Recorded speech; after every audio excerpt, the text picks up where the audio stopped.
l'alternance, elle est intéressante. Elle alimente la démocratie. Mais pour moi, on peut pas en faire un principe fondamental. D'autant plus que le peuple, il a le choix, à chaque fois qu'il est interrogé, de dire je fais confiance à ceux qui me dirigent. On parle comme si en démocratie, on est obligé de dire je veux plus de lui. Mais si je suis content de ce que mon maire, mon député ou même mon président me fait, j'ai le droit de rester. Après, ce que nous on fait en Afrique, c'est qu'on dit ok, on bloque, et puis après un moment, on a l'impression qu'on ne bloque pas. Ensuite, il faut qu'on se décide. Soit on bloque et on met tous les mécanismes en place pour limiter, soit on ne les limite pas et puis on continue. Vous êtes d'accord avec moi quand on prend le cas quand même du Bénin ou le cas du Sénégal, la Côte d'Ivoire aujourd'hui en termes d'alternance politique est le dernier de la classe. Quand on prend ces deux cas, parce que tout de même, Talon, il a fait ses 2 mandats, il est parti tranquillement. Ça a été le cas avec Macky Sall. Aujourd'hui, on a cette démocratie qui est très enviée au niveau du Sénégal. Est-ce que la Côte d'Ivoire à ce niveau-là ne fait pas le figure tout de même? Je pense qu'en 2030, on va rattraper ça. On espère bien. Non, on n'espère pas, on va la rattraper. Là-dessus, on va pas épiloguer bien plus longtemps. Justement, vu que vous avez voté pour le président Alassane Ouattara en 2011, et je suppose, en 2010, et je suppose en 2015, 2020, 2025 aussi également. Je pense 2010, il dit au premier tour, oui. Ouattara au deuxième tour. 2015, Ouattara. 2020, je n'ai pas voté. Ok, mais 2025 c'est Ouattara. Ok, parfait. Si vous avez un mot à lui adresser, ce serait lequel? Un message solennel au président Alassane Ouattara. Je m'attendais vraiment pas à cette question. C'est ça le principe des plateaux d'Actu People. Non, je pense que il a rêvé d'être président, il a réussi à être président. Il a rêvé de transformer son pays. Je pense que je suis de ceux qui pensent qu'il le transforme. Mm-hmm. Aujourd'hui, pour moi, il faut qu'il se mette dans ce que les Américains appellent le mandat pour la vie, pour l'histoire. Les Américains disent toujours que le deuxième mandat, c'est le mandat pour l'histoire. Parce que durant ce deuxième mandat, justement, tu n'as pas la contrainte de te faire réélire. Quand tu as la contrainte de te faire réélire, souvent on est tiraillé entre ce qui est bon pour le pays et ce qui est bon pour ma réélection. Je pense qu'aujourd'hui, si le président Ouattara est face à une question, il faut que, plus que jamais, il se dise, il a fait tout ce qu'il avait à faire. Aujourd'hui, c'est remettre la Côte d'Ivoire achever ce qui manque à la Côte d'Ivoire. Ce qui manque à la Côte d'Ivoire pour moi aujourd'hui, justement, c'est cette tradition de démocratie qu'on doit plus ancrer. C'est aussi la transformation sociale. Je pense que Ouattara, il est rentré dans les esprits pour tout ce qu'il y a comme macro, tout ce qu'il y a comme infrastructure. Depuis quelques années, on fait de très bonnes choses sur le plan social. Quand vous regardez les objectifs qui fixent dans la Grande Côte d'Ivoire, c'est très important en 2030. Cela. Et puis, pour moi, il y a des fléaux qui sont encore trop vivants, notamment la corruption dans l'esprit des gens. Je pense qu'il doit consacrer sa dernière énergie à ça. Et si ça passe parce que son camp ne gagne pas, je pense qu'aujourd'hui, plus que jamais, il a la liberté. Il a tout fait pour eux, pour ses lieutenants. Depuis 2011, il est au pouvoir. Il les a mis dans les meilleures conditions. Aujourd'hui, s'il y a un choix à faire sur ces moments, il faut qu'il mette plus que jamais la Côte d'Ivoire devant. Vous avez donné... Mais pour terminer dessus, si je dois lui dire quelque chose, c'est bravo pour ce qu'il a fait. Et maintenant, qu'il ouvre la porte pour l'histoire. Vous avez donné justement quelques éléments d'appréciation et là vous parlez de mandat pour l'histoire. Est-ce que selon vous, ce mandat pour l'histoire ne devrait-il pas, par exemple, se matérialiser par une ouverture aujourd'hui à l'opposition? Par exemple, voir plus ou moins un gouvernement d'union, parce que ce qui fait... Non, je dis selon vous. Après, vous allez vous exprimer là-dessus. Parce que pour beaucoup aujourd'hui, ce qui fait la grogne, c'est que la fracture sociale est à ce jour très prégnante en Côte d'Ivoire, malheureusement. Parce que qu'est-ce qu'on entend par fracture sociale? Pour certains. Oui, c'est qu'est-ce qu'ils entendent. Pour certains. Je veux qu'on soit d'accord sur le thème fracture sociale. La fracture sociale, c'est quoi? C'est de savoir qu'aujourd'hui, il y a des classes socialement diamétralement opposées. Parce que et ça, on va prendre le langage courant, il y a un camp qui bouffe alors qu'un camp est laissé pour compte. On voit qu'il n'y a pas une ouverture en termes de dialogue avec l'opposition, par exemple. On voit que beaucoup sont exclus. Est-ce qu'aujourd'hui, ce mandat pour l'histoire ne devrait-il pas se matérialiser par ces choses-là qui sont vraiment très visibles et qu'il pourrait corriger éventuellement? Moi, déjà, je suis pas un partisan des gouvernements d'union nationale et tout ça. Pour moi, dans un pays, il doit y avoir un parti au pouvoir et une opposition. En revanche, je peux être d'accord qu'on dise qu'on prenne des lois pour protéger davantage l'opposition. Dans certains pays, on a même un statut de chef de l'opposition pour permettre justement à l'opposition d'avoir plus de moyens, plus de statuts, etc. Oui, ça, je suis d'accord. mais pas de gouvernement Tout d'opposition. cela est consacré par la Constitution et pourtant les partis d'opposition n'ont pas les subventions. Non, si, ils ont les subventions. Ils ont les subventions. Enfin. Ouais. Non, ils les ont. Allons-y. Quand ils les ont pas, on sait. Mais dès qu'on paie, on sait pas. Ils les ont en général. Voilà. Maintenant, oui, il faut travailler pour qu'il y ait plus de cohésion, plus de pardon, plus d'ouverture en Côte d'Ivoire. Faut que le président fasse un peu plus, mais ces questions-là, ça peut être réglé aussi par tous les Ivoiriens. Parce que si le président essaie d'ouvrir au maximum, que vous, à chaque élection, vous estimez que il faut le renverser par les armes, il faut faire sortir des gens, il faut... Voilà, à ce moment-là, c'est un ensemble. Ce que vous dites est tellement intéressant parce que ça allait la transition par rapport à la question que justement j'allais vous poser. Parce qu'au fait, et peut-être je peux me tromper, hein, on a l'impression en Côte d'Ivoire qu'on refuse souvent de voir les causes de certains problèmes, mais on a vite fait de sanctionner les conséquences. Parce que lorsque vous dites par exemple que non, et ça je le dis personnellement, je ne suis pas pour la prise des armes, c'est clair, mais lorsqu'on exclut des candidats, vous voulez que l'opposition, par exemple, ait quelle marge de manœuvre? Et là, on veut sanctionner leur manière de faire. Mais si on avait laissé leurs candidats concourir, est-ce qu'ils allaient avoir ce genre, ils allaient avoir recours à des manières de faire qui ne sont pas vraiment républicaines? Mais c'est pas une foire, une élection. Quoi ça? C'est pas une foire, une élection, c'est pas un marché. Il y a des règles. Si vous voulez, on revient sur l'élection de 2025. Moi, quand j'entends qu'on exclut des candidats... Bon, prenons le candidat du PDC-RDA, mais son sérieux, on l'a pas exclu, il s'est exclu lui-même. Les règles qui ont été mises en place pour l'élection de Côte d'Ivoire datent au moins de la Constitution de 2016 ou quelques réformes qu'on peut avoir en 2020. Depuis 2016, on sait en Côte d'Ivoire que pour être candidat, il faut renoncer à sa nationalité. Ça, on le sait depuis 2016 au moins. Donc, comment on peut me dire qu'une règle qui a été votée en 2016 est mise en place pour exclure quelqu'un qui vit en politique en 2023? Docteur, lorsque vous dites ça, bon, je réplique tout simplement en vous disant quoi? Lorsque le président Laurent Gbagbo prend l'article 48 pour permettre au président Alassane Ouattara d'être un candidat exceptionnel en 2010, est-ce que des articles ne pourraient pas être pris? Non, pour le cas de, par exemple, du cas du président Tidjane Thiam dont vous êtes en train de parler, ou encore pour Laurent Gbagbo qui aurait pu être amnistié et toutes ces personnes être intégrées dans le jeu. D'accord, je vous réponds. Regardez bien la décision de Yaoundé sur l'élection de 2010. Il n'utilise pas l'article 48 par Alassane Ouattara. Regardez, relisez. Il n'utilise pas l'article 48 par Alassane Ouattara. Ça, c'est un. Maintenant, deux. C'est pas Yaoundé. Moi, je parle du président Laurent Gbagbo qui, lui, en tant que chef d'État, a usé de plusieurs accords en disant... Parce que le problème qui prévalait, c'était la nationalité douteuse du président Alassane Ouattara. Vous êtes historien et vous êtes d'accord avec moi que beaucoup d'Ivoiriens ont vécu cet épisode. Même pour vraiment faire table rase de tout ça, il a dit c'est bon, j'ouvre, tout le monde est candidat. Est-ce que le président Alassane Ouattara n'aurait pas pu faire ça pour tout le monde, pour qu'on puisse quand même aller de l'avant? Celui qui accepte ou rejette les candidatures, c'est le président de la Cour constitutionnelle. Il produit un arrêt dans lequel il explique pourquoi j'accepte celui-là et pourquoi je rejette celui-là. C'est pas Laurent Gbagbo qui prend les candidats. Voilà. Je vous écoute, hein. Celui qui prend les candidats, c'est le président de la Cour constitutionnelle. C'est pourquoi je dis toujours, quand il y a des débats, à la fin, la Cour constitutionnelle va trancher. Donc, en 2010, celui qui a tranché, là, il s'appelle Yaoundé. J'ai dit, regarde son arrêt sur le cas Alassane Ouattara et dis-moi à quel moment il a convoqué l'article 48. Maintenant, je vais même plus loin. On suppose même qu'il ait pris l'article 48. Mais l'article 48, tu le dis toi-même, Guillaume, on est dans un moment exceptionnel. On est dans une crise, on est même dans une guerre.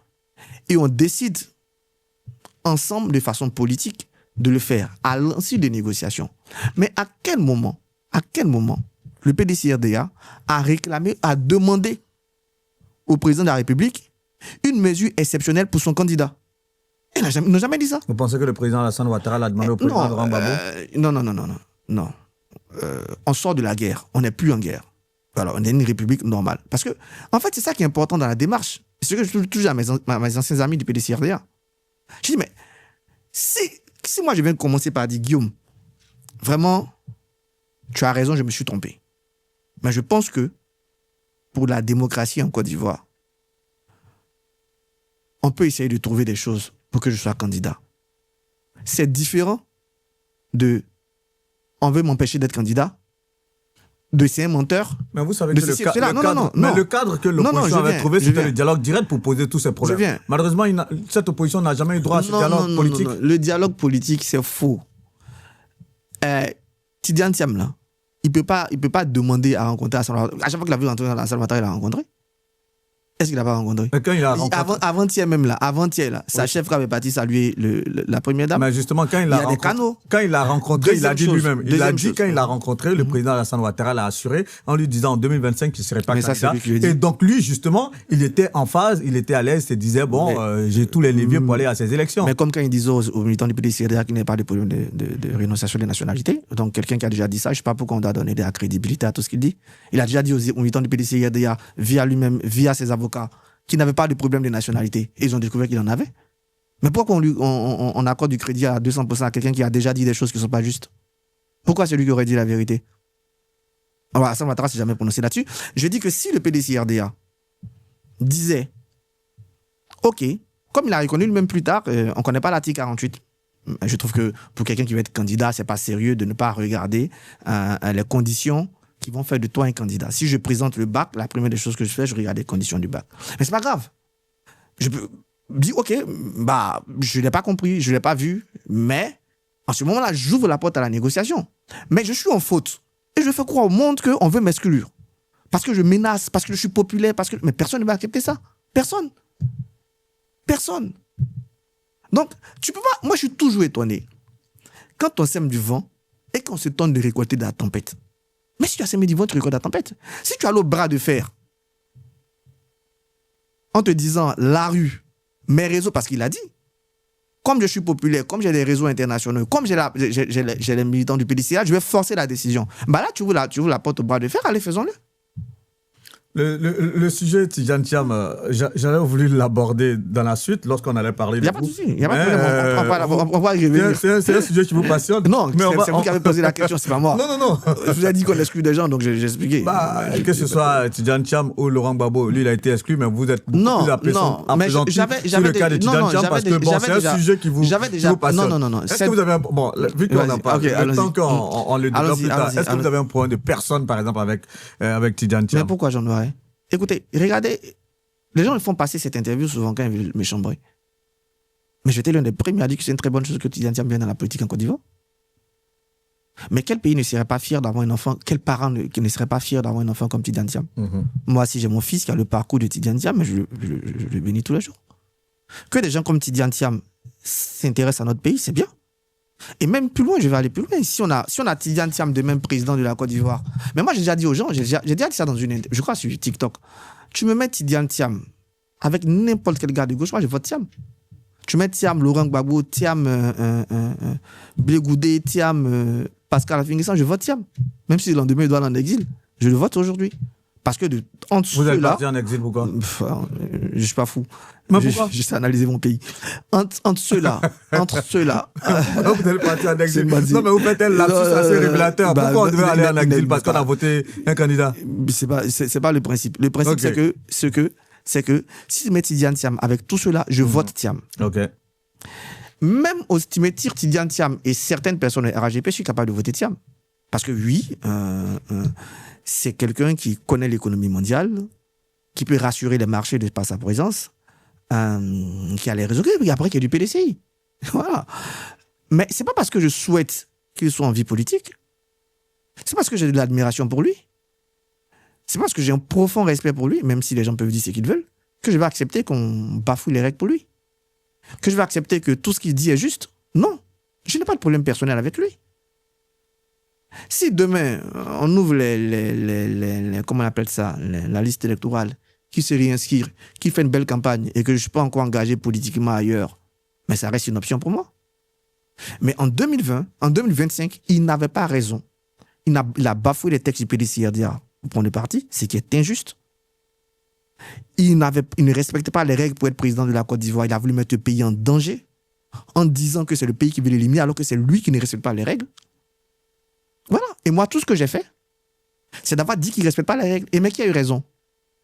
Quand je suis à NCI, le même dimanche, je dis aux gens, mais ce monsieur n'a pas renoncé à sa nationalité. Je finis même pas l'émission. Que son porte-parole et avocat viennent dire, ah, tu dis des bêtises le lendemain, mais tout le monde me tombe dessus. Saqué par les journaux. Insulté par des influenceurs. Menacé, mes parents menacés. Mon père qui fait une crise de tension pour ça.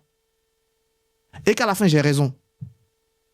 Et j'entends des gens dire que moi, je suis impoli. Donc, attends, celui qui dit la vérité, là, c'est lui qui est mauvais. Maintenant, celui qui vous a menti parce qu'il a menti, c'est lui qui est bien. Mais moi, je ne t'écoute pas.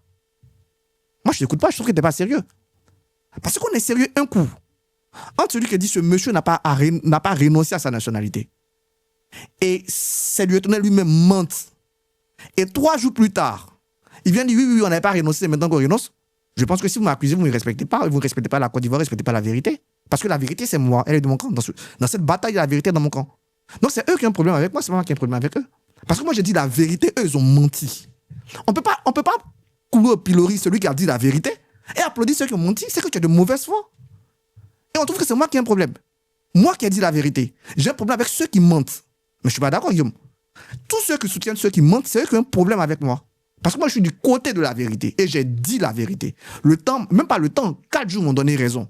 Donc, s'il y a quelqu'un à qui on doit s'excuser, c'est à moi. C'est pas moi qui vais m'excuser auprès des menteurs. Non, je ne l'accepterai pas.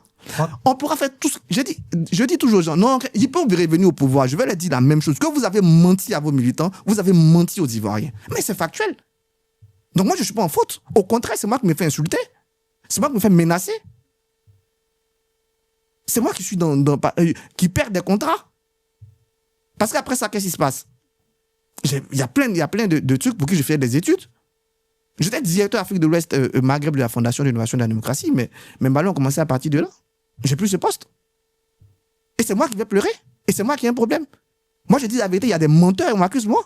Sois sérieux, Guillaume. Non, je n'inquiète pas. Je ne me repentirai jamais de ça. Jamais de la vie. Jamais, parce que j'ai été dans le vrai. J'étais dans le bon. C'est eux qui ont menti. Je ne peux pas accepter qu'on célèbre le mensonge parce qu'on est partisan et qu'on agresse, qu'on accuse quelqu'un qui a dit la vérité d'être impoli parce qu'il a dit la vérité. Mais ceux qui disent ça vont avoir honte d'eux. Non, je ne baisserai jamais la tête devant ces gens-là. Je suis très fier de ce que j'ai fait. Et si ça se reproduit, je referai mais la même chose exactement. Parce que j'étais du bon côté, j'étais du côté de la vérité. Je n'aurais jamais peur d'être du côté de la vérité, quoi que cela me coûte. Ah, je comprends maintenant. Et là, ça répond à la question lorsque je vous demandais, mais pourquoi est-ce que vous devez aller en exil? Si Tidjane Thiam est élu demain, selon vous, parce que vous avez dit, même s'il est face à un quelconque candidat, vous allez voter pour lui, et même si vous savez que le lendemain, vous allez partir en exil. Mais excusez-moi. Non, vous avez dit, n'importe, même si c'est face à un candidat du RHDP. Face à un candidat de gauche, je vote systématiquement le candidat libéral. Vous êtes allé en disant, même si c'est un candidat du RHDP. Certains candidats du RHDP. On peut avoir un candidat du RHDP. Certains candidats du RHDP, voilà, vous allez voter pour lui. Je peux voter pour. Vous pouvez voter pour lui, même si le lendemain vous allez partir en exil. Mais je pense que le président Tidjane Thiam n'aura pas l'âme de vous faire partir en exil. Je pense bien, parce que la démocratie doit se nourrir, en tout cas des libertés d'expression. Pour parler d'actualité, malheureusement, on voit ces temps-ci la démolition de pas mal de marchés en Côte d'Ivoire, des quartiers précaires qui sont aussi rasés, malheureusement sans aucun accompagnement, très souvent. Même si le débat, c'est que les pouvoirs publics disent qu'ils ont dédommagé, les populations elles-mêmes crient au désarroi, au désastre. Un commentaire sur tout ça, sur ces remous sociaux, malheureusement, voilà. Non, tu sais, je l'avais déjà dit une fois à la télé, moi je suis un enfant des quartiers précaires. Je suis un enfant des quartiers précaires. Moi j'arrive à Bingerville, j'arrive à Bingerville à 9 ans au collège, mes parents sont à l'épée, à Lamé. L'internat ouvre en octobre. Il y a des années où tu es un bon tuteur, tu restes. Il y a des années où ton tuteur il est dans le coin le plus perdu de Bingerville. Donc, c'est tout ça qui m'a forgé. Moi, quand j'arrive en première année à Abidjan, mes parents sont à Songon. Le quartier Tofiato à Port-Boué, je ne sais pas s'il y a pire bidonville que Tofiato. J'ai fait semblant, mais je ne sais pas s'il y a pire bidonville que Tofiato. Je suis resté là-bas pendant 2 ans. J'avais peur de montrer chez moi, même à celle qui était ma copine à l'époque. Donc, il y a les 3 quarts des gens qui y sont, ne le sont pas par plaisir. Ils y sont par contrainte. Il y a un bon quart de véreux qui y sont aussi, parce qu'ils ont des activités illicites, parce qu'ils exploitent les gens là-bas. Voilà. À côté, il y a une réalité des pouvoirs publics, qui est une réalité d'assainissement, qui est une réalité de plan de développement, qui est une réalité souvent même de protection de la vie. Parce que quand il pleut, et que dans un bidonville, on suppose que des gens vont mourir, est-ce que tu les laisses mourir? Donc c'est jamais simple. C'est jamais simple. Je suis d'accord en ce moment-là qu'il faut préparer tout ça, qu'il faut pouvoir offrir aux gens des alternatives. Mais ce que les pouvoirs publics disent là, c'est la vérité. Il y a des gens qui, dans ces quartiers, sont dédommagés 3 fois. Il y a des gens qui, dans ces quartiers, qu'est-ce qui se passe? Il y a un gars chez qui on loue. Il y a un propriétaire terrien chez qui on Mais loue. outre ces dédommagements, il y a des logements sociaux qui avaient été promis, dont le coût devait être dans l'ordre de 25 000 francs CFA, 30 000 francs, 50 000 francs CFA. En tout cas, des coûts accessibles. Malheureusement, après, on a vu des logements sociaux qui ont été pris vraiment en chasse par des fortunes et où aujourd'hui les loyers sont à 200 000 francs CFA, 300 000 francs CFA. Et ceux pour qui ces logements ont été bâtis, malheureusement, ne peuvent plus avoir accès à ces logements-là. Parce que déjà, ce que tu appelles social, moi, j'ai la chance de ma vie. Chance ou malchance, mais j'ai dit souvent, il y a des gens, il y a 2 endroits où je ne veux pas ma voiture. Il y a 2 endroits où je ne veux pas ma voiture parce que ça sera trop ridicule par rapport aux voitures qui vont garer. Il y a des endroits où je ne veux pas ma voiture parce que ça va choquer des gens que je vienne en voiture comme ça. Donc, je suis aujourd'hui heureusement ou malheureusement dans ces 2 côtés. Ce que vous appelez modeste, quand vous dites, il y a des gens, vous leur dites, j'entends, envoie une caution de 200 000, mais il y a des gens qui ne peuvent pas. Ils veulent, mais ils ne peuvent pas. Les maisons à 25 000 francs CFA, 30 000 francs CFA, qui avaient été promises là, si ces maisons avaient été bâties avec une subvention de l'État, tout ça. Vous pensez qu'il y a des gens qui n'allaient pas pouvoir aller vivre dans ces maisons? Ceux qui sont à Tofiato, oui. Si tu leur demandes d'avoir 50 000 par mois, parce qu'ils louent des maisons à 5 000, à 10 000. Donc on ne peut pas faire plus bas que ça. Et souvent 5 000, 10 000, ils doivent. Hein. C'est des baraques, non? Souvent dans les baraques, ils se cachent quand le gars vient caisser. Il paye 10 000, mais il doit 5 mois. Mais avec aujourd'hui, quand même, on va dire, lorsqu'on voit les développements en Côte d'Ivoire aujourd'hui, avec le pouvoir d'achat en Côte d'Ivoire, avec tout ce qu'il y a eu comme modernisation, excusez-moi, docteur, si vous permettez. Est-ce qu'aujourd'hui. Non, mais depuis, je vous vois, juste pour la solennité de l'interview. Ne vous en faites pas. Mais lorsqu'on voit tout ça aujourd'hui, est-ce que l'Ivoirien, quand même, ne pourrait pas, avec des subventions d'État, pouvoir s'offrir une maison à 25 000 francs? Surtout qu'on parle des filets sociaux aujourd'hui qui sont donnés aussi à des couches sociales très, très, très, très pauvres. Est-ce qu'avec tout ça, avec tous ces encadrements sociaux, on ne pourrait pas quand même pouvoir offrir un logement plus ou moins décent à coût vraiment réduit à des populations très précaires? Bien sûr, il y a des logements qui sont faits, mais ils ne peuvent pas couvrir. Ils ne peuvent pas couvrir tout cela. Et il y a un truc, moi je vais te dire, pour l'instant je ne suis pas encore totalement politique, donc je peux dire la vérité comme je la sens. La croissance, elle commence par des inégalités. Les pays les plus inégaux sont les pays à forte croissance. Dans le départ, prenez l'Inde, la Chine, le Brésil. La croissance, malheureusement, dans ses premiers moments, elle va enrichir les plus riches et appauvrir les plus pauvres. Jusqu'à ce que l'État ait de l'argent pour commencer à lui-même essayer de corriger les inégalités. Je pense qu'on était dans cette première phase. Voilà. On a un ensemble de quartiers, de classes moyennes. À Abidjan, tu rentres dans des gens, et les gens, ils claquent 200 000 sans problème dans une soirée, rien qu'à manger avec leur famille, tu vois. Tu rentres dans certains endroits, tu vois. Mais en même temps, tu rentres dans d'autres. Ou quand tu laisses 1000 francs à quelqu'un, il te bénit. Tu dis, mon fils, merci pour les 2000 que tu m'as donné. Tu vas dans un coin, le 2000, c'est qu'il laisse au stock.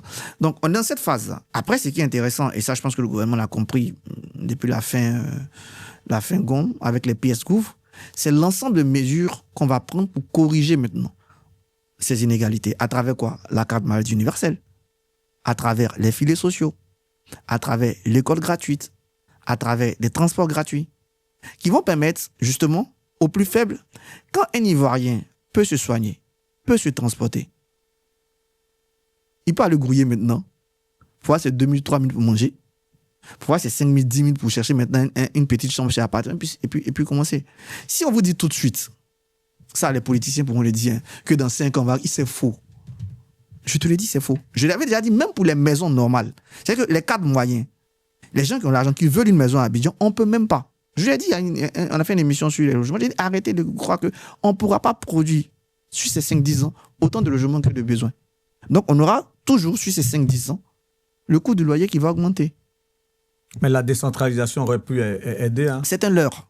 La décentralisation. C'est un leurre. La décentralisation, je viens. La décentralisation va jamais désengorger Abidjan. Elle va créer de nouveaux pôles. Mais elle ne va pas libérer Abidjan. Mais on est en France, non? Paris, là. Tu peux désengorger. On a créé les flux à Nantes, à Toulouse. Hein? Est-ce que Paris est vide? Abidjan est devenu une mégalopole. Mais dans le cas d'Abidjan, avant Je viens. que ça n'explose, tout de même, Mais- si on avait fait cette décentralisation et que, comme on avait dit, la capitale politique et la capitale économique est Abidjan, on allait transférer tous les attributs Tu transfères la avec capitale. les ministères tu à transfères- Yamoussoukro. D'accord. Ça aurait pu quand même aider quelque part. Tu enlèves tous les ministères, tu les mets à Yamoussoukro. Tout ce que tu vas faire, tu vas rendre Yamoussoukro un nouveau pôle. Tu vas faire Yamoussoukro un nouveau pôle, d'ailleurs dans lequel la vie va devenir plus chère. Mais tu vas pas libérer Abidjan. Ça va aider quand même à désengorger Même pas. un peu. Tu enlèves Et 1 par rapport million. au pouvoir Tu enlèves 1 million de personnes à Abidjan, tu n'as rien fait.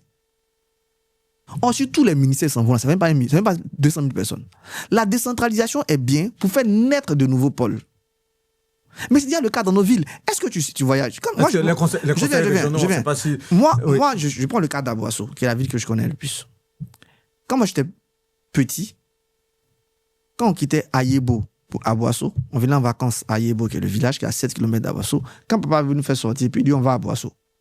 On est content. Mais aujourd'hui, tu vas à Aboasso, puis on met le logement à louer à Ayebo. Mais c'est dans toutes ces villes.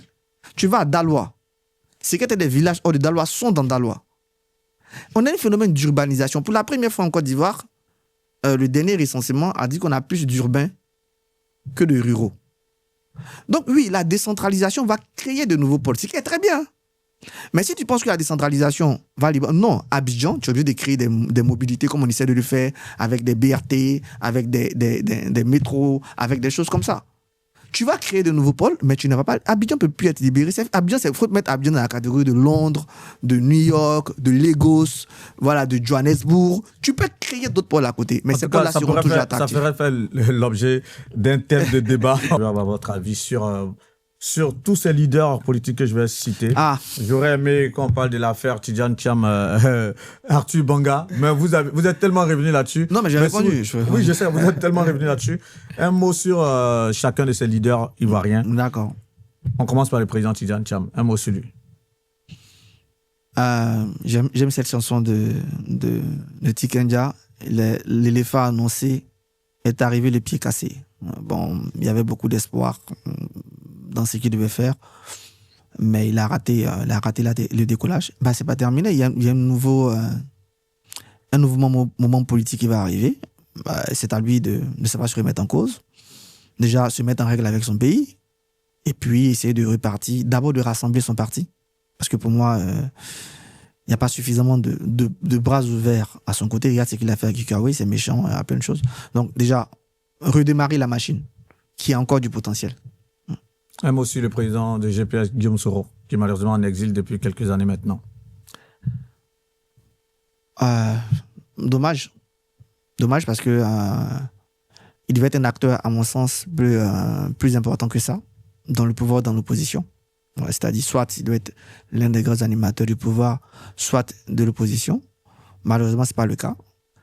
En revanche, un homme politique n'est jamais fini. La preuve, c'est Dominique de Villepin aujourd'hui en France. Et donc, comme pour Tidjane Thiam, il faut qu'il s'arrange peut-être à revenir dans le jeu. En ce moment-là, il a un potentiel qu'il pourra exploiter. Pour vous, il a fait de mauvais choix? Je ne vais pas juger ses choix. Un mot sur le président de COJEP, Charles Blé Goudé. On est au stade hier. J'avoue que j'avais une très mauvaise image de Blé Goudé quand j'étais étudiant. Très, très mauvaise image. Voilà. Et j'avoue que depuis que je l'ai connu, depuis que je commence à parler souvent avec lui, je trouve que c'est quelqu'un de charmant, qui a aussi sa vision politique et qui sait analyser les choses, c'est bien. Après, dommage pour lui que ça se passe comme ça avec Laurent Gbagbo. Parce que je pense que s'il avait trouvé avec Laurent Gbagbo un terrain d'entente, les deux allaient gagner.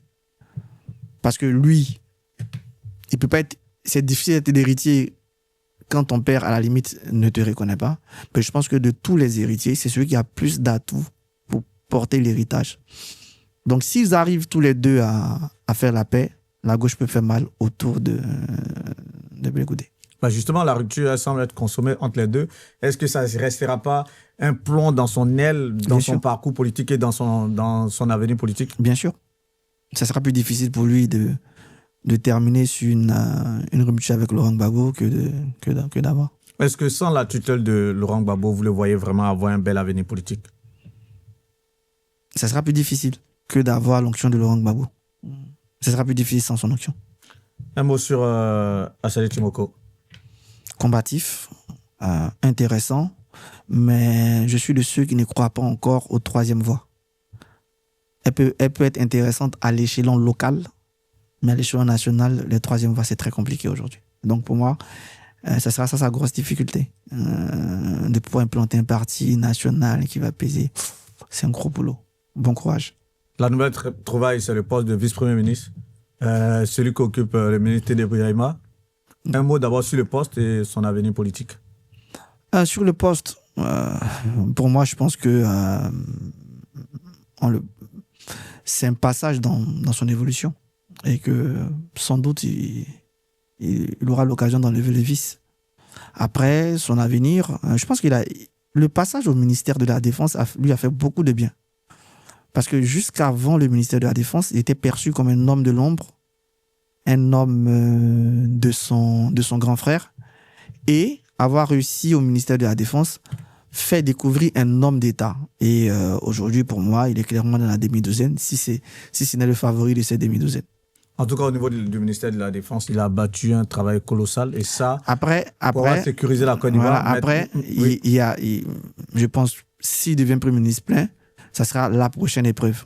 S'il a réussi, je pense qu'il a tout pour succéder à son frère. Justement, vous avez parlé il a tout pour succéder, vous avez lâché le mot. À son frère. À son frère, en tant que président de la République. Bien sûr. Donc vous, lorsqu'on parle de succession dynastique, vous vous inscrivez dans cette logique. Non. Je dis qu'il y a une demi-douzaine et que s'il réussit à être Premier ministre, pour moi déjà, aujourd'hui c'est celui qui prend. Mais on n'est pas dans une succession dynastique parce que c'est les Ivoiriens qui tranchent. C'est pas Alassane Ouattara qui nomme Tine Ibrahim Ouattara. Tout ce que Alassane Ouattara peut faire, c'est de dire que son frère sera le candidat et en ce moment-là, peser pour que les militants du RHDP le réussissent. Mais le mot revient aux Ivoiriens. C'est les Ivoiriens qui, en 2030, vont choisir leur président. Donc, on aurait pu dire succession dynastique si Alassane Ouattara on disait c'est lui qui me succède. Non, c'est les Ivoiriens qui décident. Mais vous le voyez comme candidat potentiel au cas où il réussit, en tout cas l'examen, s'il passe de vice-premier ministre à premier ministre. Avec un bon bilan de premier ministre, je le vois bien. Ok. Adama Bictogo, que beaucoup aussi voient comme, dans la demi-douzaine comme candidat potentiel du RHDP, un mot sur lui. Pour moi, c'est quelqu'un qui est très bon en campagne. Je pense que Alassane Ouattara a été très très bon dans la campagne de 2010, de 2015 par son pouvoir, côté intellectuel, etc. Laurent Gbagbo est bon en campagne parce qu'il sait être ivoirien. Ça veut dire juste le lâcher. Et Adama Bictogo, il a ça. Je pense que c'est le monsieur, quand il rentre en campagne, ça devient une foudre, capable de manger du placali, de danser. Et comme les Ivoiriens, on aime bien ces trucs-là, c'est un bon potentiel. Après, Icar, dans la mythologie, c'est quelqu'un qui s'est un peu fait brûler les ailes en volant trop près du soleil. Mais bon, en politique, je pense que brûler, mais pas détruit. Faire attention. Il reste solide. Ouais. Vincent Aubirier. Vincent Aubirier, dans la catégorie d'Assalé, mais en moins bon. Je ne dirais pas moins bon en termes de qualité, mais en moins de chances d'être le leader, parce que Vincent Aubirier et Assalé s'inscrivent dans cette troisième voie. Sauf que j'ai l'impression qu'Assalé a vraiment une longueur d'avance. Ouais.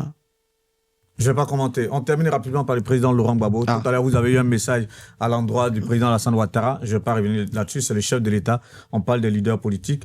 Laurent Gbagbo, un mot sur lui. Laurent Gbagbo a réussi quelque chose d'unique. C'est comme tout ce qui veut le président, de réaliser son rêve. Mais dans des conditions extrêmement difficiles. Arriver au pouvoir en étant opposant au Fulbani, c'est remarquable. Voilà.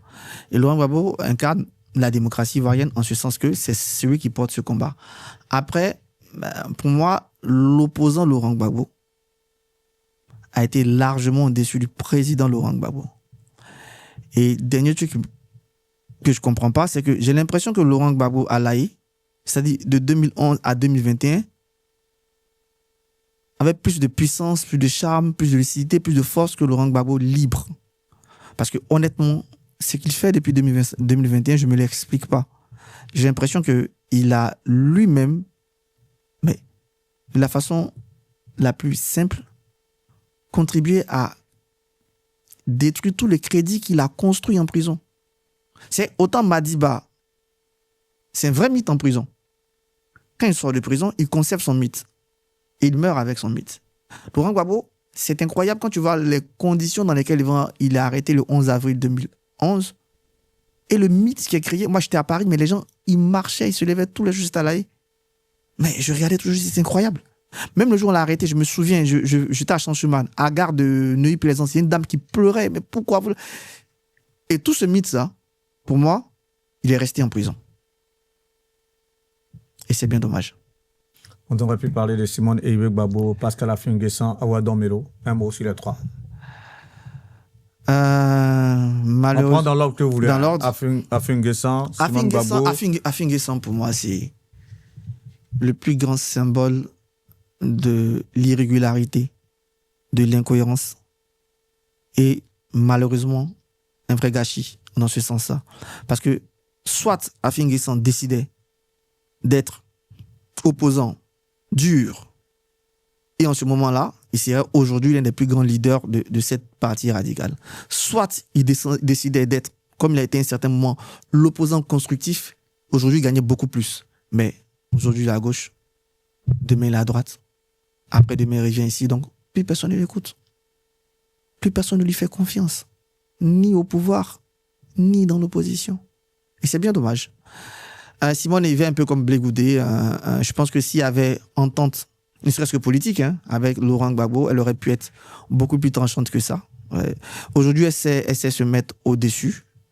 Awa Don-Melo, il a fait aussi comme Blé Goudé le pari de la liberté, de l'héritage, mais ça serait un pari très difficile. Mais c'est quelqu'un intellectuellement qui apporte beaucoup, mais beaucoup au débat. Même je suis dans 90% du cas, je ne suis pas d'accord avec lui. J'ai eu un débat.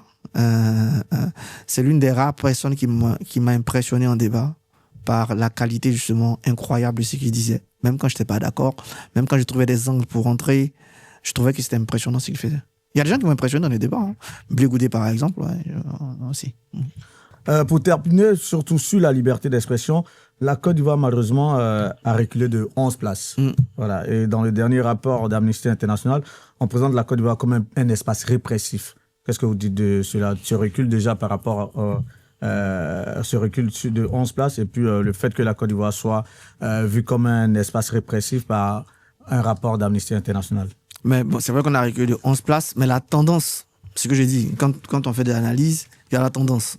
La tendance de la Côte d'Ivoire depuis 10-15 ans, c'est de prendre des places. Donc, même si la courbe a fait ça, cette fois-ci, la tendance, elle est à plus de liberté en Côte d'Ivoire. Donc ça, moi, je prends ça comme une alerte. C'est-à-dire, si ça arrivait une année encore où on perd des places, en ce moment, on va s'inquiéter. Et ça, pour moi, c'est une alerte, un signal. Et quand tu lis le rapport, on pointe la première chose, les questions financières. Et on part du principe que, comme les propriétaires des grands groupes de presse sont liés au pouvoir, ça ferme le pouvoir. Donc, sur ces deux choses-là, ça peut être des a priori. Après, troisième chose qui peut expliquer ce rapport, les années électorales sont toujours des années tendues, malheureusement. Et donc, dans ces années-là, il y a quand même ce sentiment de répression, de surveillance qu'on peut avoir. C'est une alerte dont il faut prendre compte, parce que c'est jamais une bonne idée de dégringoler dans un classement. Surtout quand la tendance est à la progression. Donc, il faut regarder l'alerte. Je le dis, c'est un peu comme la crise énergétique qu'on a actuellement. Pour moi, je dis aux gens, oui, c'est une alerte. On n'est pas encore dans... Parce que si vous regardez la dynamique, on a une dynamique d'amélioration des temps de coupure d'électricité, une dynamique de couverture dans laquelle on bouge, et on a une année où on décroche. Donc, cette année-là, c'est une alerte, il faut regarder, essayer de comprendre, mais on ne peut pas, à partir de cette année-là, dire que la tendance est à décrocher. Quoi. Vous n'avez pas commenté la manière d'agir de la justice. Malheureusement, je vais vous interpeller là-dessus sur un dernier cas. On a vu le cas Koumé Bakary.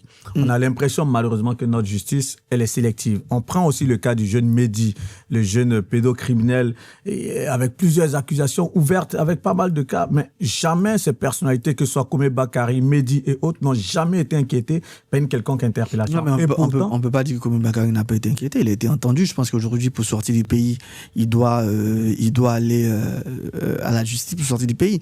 Voilà. Donc, on ne peut pas dire qu'il n'a pas été entendu, il n'a pas été secoué. Après, on n'a pas accès au dossier, on ne sait pas qu'est-ce qu'il répond. En fait, vous savez, Guillaume, surtout toi qui est célèbre, les accusations ne sont pas toujours ce qui est vrai. On peut entendre un truc, si Guillaume. Ah non, ça, si c'est les personnes d'autorité publique, voilà. il y a des choses qui... il y a tellement de... Non, ça, c'est vraiment différent. Là, on dit tout et n'importe quoi. On a l'impression qu'en Côte d'Ivoire, à partir du moment où il y a 2-3 postes ou 2-3 personnes qui disent que tu as raison, donc tu as raison. Non. Justement, la justice prend son temps.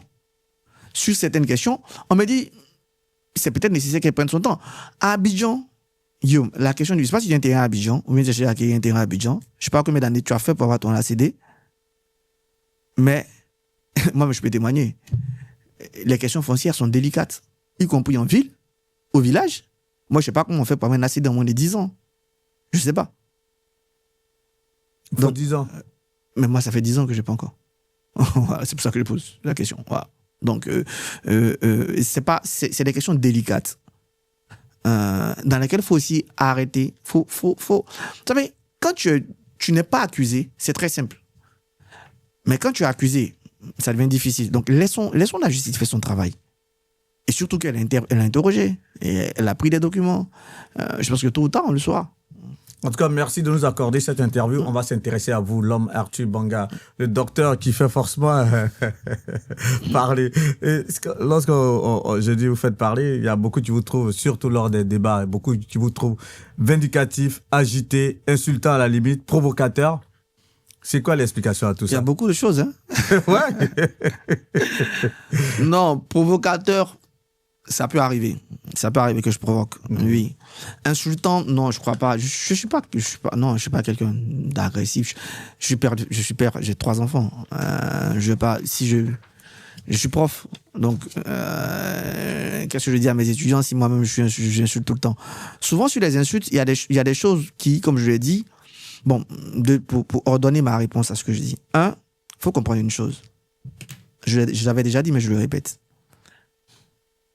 Je n'ai pas une éducation aux médias qui soit ivoirienne. Moi, je suis là parce que mon père, j'avais 5 ans, quand il me faisait écouter, à l'époque, on cherchait même. C'est-à-dire, RFI n'était pas si la bande FM, c'était si les zones coûtent. Donc, quand on trouve, on écoute. Voilà. Moi, je partais en classe sur expliquer la guerre du Golfe à mes amis en classe. Voilà. C'est pour ça que je fais génie en herbe et tout ça. Oui. Donc, je n'ai pas une éducation aux médias. Au lycée Garçon de Benjamin. Ouais. Avec comment il s'appelle le célèbre gars? Miessan. Ouais, c'était nos aînés. Ouais, Miessan, ouais. En Miessan, quand il faisait, moi, j'étais en primaire, je crois, en 96, 97. Je n'ai pas une éducation aux médias ivoirienne. Ce qui fait que, comme j'ai regardé beaucoup de médias français, je les ai beaucoup écoutés, la désinvolture, la légèreté qu'ils ont, je l'ai de façon, si tu veux, je n'ai pas dit innée, mais je l'ai par habitude. Donc, il y a des choses qui m'étonnent. Pour être franc, hein, souvent quand je finis un plateau, que je vois que les gens s'accrochent à la cheminée, c'est pas possible. Mais comment ils peuvent mettre tant de vagues à cela? Mais tu écoutes Tassini, tu écoutes Zemmour, tu écoutes Onfray, mais il y a des choses beaucoup plus graves que ce qu'on dit. Deuxième chose, je n'ai pas préparé la télé. Je ne suis pas un communicateur. Je t'ai dit, les débats, je les faisais. J'étais avec mon ami Annie Cézanne, qui est mon collègue aujourd'hui qui a l'université de Bouaké. En première année, deuxième année, on quittait le 85, on descendait au Falen. À Yopougon. Tu vois, on rentrait dans le coin là et on payait la bière. C'est la première bière qu'on payait. Parce que le reste des bières, on nous les offrait. Parce qu'on débattait. C'est lui, on est assis comme ça. Et puis, les gens nous offrent à manger. Vous êtes un gars de l'Agora. Voilà. On nous viennent dire. Et à l'époque, comme je t'ai dit, j'étais PDCI et tout ça, les gens m'étaient étonnés de mon audace. Tu as Yopougon, Koweït, et puis tu viens défendre Ouattara, Bédié dans ce connu, mais avec mon gars. Donc, les gens nous achetaient. Du coup, c'est peut-être cette façon de débattre que j'ai emmené à la télé sans faire. Je n'ai jamais fait de. Comment vous appelez ça? Oui, à Yopougon, dans les quartiers, c'est chaud. Voilà, hein, de médias training, tout ça, j'ai jamais fait. C'est-à-dire, vous ne faites même pas attention de vous dire, je suis en face des millions de spectacles. Voilà. De téléspectateurs. Comme ça. Vous allez dans votre naturel avec toute l'authenticité qui va avec. Le lendemain, j'ai vu. Mais ça, c'est tous les jours. C'est que quand je causais, je peux dire, faux type là, quitte ça, il comprend rien, c'est un con. Mais ça, c'est des choses que. Voilà. Donc, je n'ai pas préparé la télé. Je suis venu comme je suis. Je ne m'attendais pas à cette vague. Donc, il y a peut-être une sorte d'insouciance, je ne calcule pas. Est-ce que je dois le changer? Naturellement, il faut essayer de l'améliorer, mais en même temps, je n'ai pas envie de le perdre. Je n'ai pas envie de ne plus être Arthur. D'ailleurs, quand je fais une émission, 2 émissions, je suis trop timide, les gens disent après, on te voit plus, on te comprend plus. Voilà. Pour moi, le plus important, c'est mon argumentaire. Je prends beaucoup de soin à préparer mon argumentaire. Je parle rarement sans donner des chiffres, sans donner des références, sans donner des faits. On peut se tromper dans ça, mais je ne viens pas dans cette idée-là. Voilà. Et deuxième chose, je suis comme un reptile. Les reptiles, tu mets à 20 degrés, il a 20 degrés. Tu mets à 30 degrés, il a 30 degrés. Voilà. Donc, vous adaptez. Si, en général, je suis celui qui est le plus agressé. On parle beaucoup de mes réactions. Mais en général, je réagis. Il y a des fois, je provoque, oui. Mais je pense que dans la bonne moitié, voire un peu plus, je réagis. Je n'ai peut-être pas je n'ai peut-être pas su montrer la capacité à gérer certains trucs, mais quand tu viens, je te donne un exemple que tout le monde voit. Moi, je viens, fais un débat, quelqu'un se lève, il m'appelle sous-traitant. OK. Quand je lui dis, lui, qu'il est faillot, on me dit que moi, je l'ai insulté, que ça, c'est une insulte. Moi, je ne comprends pas. Donc, lui peut me dire que moi, je suis sous-traitant dans la même mission, et moi, je n'ai pas le droit de lui dire qu'il est faillot. Pourquoi? Je viens je prends un autre exemple, face à Katina. Il me dit que on ne réveille pas quelqu'un qui dort. Parce que moi, je refuse de voir. Je lui dis que lui, il est bloqué, c'est pour ça qu'il dit ça, et on me tombe dessus. Moi, ça, je ne comprends pas. Honnêtement, je ne comprends pas. Parce que je réagis. Je peux être là. Des gens m'ont dit c'est qu'ils veulent que je ne puisse pas répondre. Après, oui, avec le temps, on essaie de s'améliorer, on essaie de passer certaines choses. Mais moi, ce qui me gêne, c'est que l'arrogant, l'impoli, non, c'est pas moi. Je suis même pas. Écoute, je passe dans la rue, tu m'observes, tu verras que je ne suis même pas un coup. Je suis même pas. Et d'ailleurs, moi, ça m'a beaucoup sauvé en campagne. Parce que quand je partais en campagne, les gens me disaient ah ouais, mais t'es pas ce qu'on dit, t'es pas ce qu'on croit, mais je le suis pas. Pas du tout. C'est quand tu viens d'où je viens et que tu arrives à peu près là où je suis, tu sais qu'il y a la grâce de Dieu. Et Dieu ne donne pas sa grâce à des arrogants. Au contraire, il abaisse les orgueilleux et il élève les humbles. Donc si tu réussis à t'élever, je crois que tu n'es pas orgueilleux. Peut-être qu'il y a une part de grâce quelque part, forcément. Mais bien entendu, lorsqu'on voit toutes ces passes d'âme avec vos co-débatteurs, après l'ambiance, l'atmosphère hors caméra, hors débat, comment ça se passe après? Elle est folle. Non, on s'éclate. Souvent, on fait les troisième mi-temps. Avec moins de passion peut-être, mais avec toujours beaucoup de convivialité. Voilà, bien sûr. Tout s'apaise. En tout cas, une fois que les caméras sont éteintes. Bien sûr, on n'a jamais eu de problème au-delà. Parce qu'il y a pour beaucoup, on s'est dit, mais attends, là, tout à l'heure, Arthur s'est pris avec tel débatteur. Peut-être qu'après l'émission, ils vont plus parler ou bien beaucoup peuvent penser ça. Non, il y a peut-être une seule fois, ou avec une personne où... C'était avec qui d'ailleurs? Avec Geoffroy, là, c'était un peu tendu après. Quel Geoffroy? Quoi. Ça a été un peu tendu après, mais bon. Ah, vous êtes pris la tête même après le plateau? Ouais, je pense que on s'est pas pris la tête, mais c'était très tendu après. Vu qu'on en parle, Dero, qu'est-ce qu'il devient? Parce que j'ai vu sur les réseaux, je confirme pas parce que je l'ai pas eu au téléphone, qu'il a été retiré des plateaux de débat de NCI par rapport à ses opinions et que même il a même perdu de contrat, tout ça. Qu'est-ce qu'il en est? Non, écoute, Dero n'a jamais été retiré. Dero, c'est mon frère. Dero, on s'appelle Dior. Cher, on se connaît depuis 2003, on a fait la première ensemble jusqu'à aujourd'hui. Non, Dero n'a jamais été inquiété par son opinion. Au contraire, je pense que Dero, il a sauvé l'émission. Dero, à un moment où des gens d'autres opinions ne venaient pas, avaient décidé de ne pas venir, lui, il est venu. Donc, je ne pense pas que la chaîne puisse le rejeter. Au contraire, je pense qu'elle doit lui dire merci. Et même moi, en fait, le débat, là, c'est comme un peu dans le foot. Tu es supporter du Real. Le Real joue contre Oviedo. C'est pas sûr que tu vois le match. Je suis même pas sûr que Mbappé qui rentre sur le match et puis sur Oviedo, il a ça en tête. Mais quand on dit Real Barça, supporter aux joueurs, nous tous on est... Voilà. Donc quand tu viens et puis tu vois Dero, tu es content. Tu dis voilà, aujourd'hui, on va faire un match. Tu viens, tu vois Fabrice Sarko, c'est ça que je veux. Blaise, voilà, j'aurai une émission aujourd'hui. Ousmane Chérif, ouais, c'est très bien, j'aurai une émission. Mais il y a des noms, tu es content. Parce qu'il y a déjà que l'émission va être vue. Tu sais qu'en face, tu auras une belle opposition, à la fois dans les arguments, dans le style. Moi, c'est ça qui me plaît. Si j'ai envie d'être tranquille, je viens à une interview. Avec toi, là, je suis tranquille, on pose, on rigole. Mais quand j'ai envie d'un débat, j'ai envie d'un plus de confrontation, avec des arguments plus solides, avec un style qui rend ces arguments solides. Parce qu'il y a aussi le style. Vous allez mettre la même phrase dans la bouche de Lago Steve Biko, vous allez la mettre dans la bouche d'un autre, c'est pas le même effet. Parce que lui, il va savoir rendre avec son. Donc, moi, c'est ce que moi, je recherche. Voilà. Donc, maintenant, est-ce que. Je pense pas que. Même moi, je perds des contrats. Moi, J'étais directeur Afrique de l'Ouest Maghreb de la Fondation d'innovation pour la démocratie. À cause de mes plateaux télé, à cause de ma candidature législative, je l'ai perdu. C'était plus de 2 tiers de mes revenus. Je ne les ai plus. Mais ce n'est pas quelqu'un qui dit forcément renvoyer Arthur. Je faisais des études. Il y a des gens qui me disent on ne fait pas des études. Je suis arrivé hier sur Paris. Il y a un gars, je ne vais pas dire le nom de la chaîne internationale, il me dit attention, on a du mal à t'inviter parce que maintenant tu as mis dans une case où des gens ont appelé donc on n'a plus envie de te prendre. Prendre la parole publique, ça c'est risque. Moi, quand je survole le Mali, je survole le Niger, je survole le Burkina, mais j'ai peur que mon avion fasse une panne. Non, pourquoi? Mais parce que je sais très bien que les positions que j'ai prises, si on tombe là, vraiment, c'est un problème. Quand je dis que si Thiam gagne, je vais en aiguille, c'est tout ça. Parce que prendre la parole publique, malheureusement en Afrique, ça a des conséquences. Il faut avoir conscience de ces conséquences avant de venir sur un plateau. Moi, je parle à ma femme avant de venir. Si elle n'est pas d'accord, je ne viens pas. Parce que là où je vais, là, je peux ne plus revenir. Je vais finir une interview et puis je dis un mot et puis c'est fini. De là, je vais directement en prison. On est en Afrique. Donc, si celle qui partage ma vie n'assume pas ce risque-là, je ne le fais pas. Donc, c'est pour nous tous. Peut-être aujourd'hui, eux, davantage, je l'avoue, parce que peut-être qu'ils ont des positions beaucoup plus critiques que nous par rapport au pouvoir. Oui, dans ce contexte, peut-être. Mais on est tous victimes de ça. Hein. Je dis que j'ai perdu 2 tiers de mon revenu pour mes positions.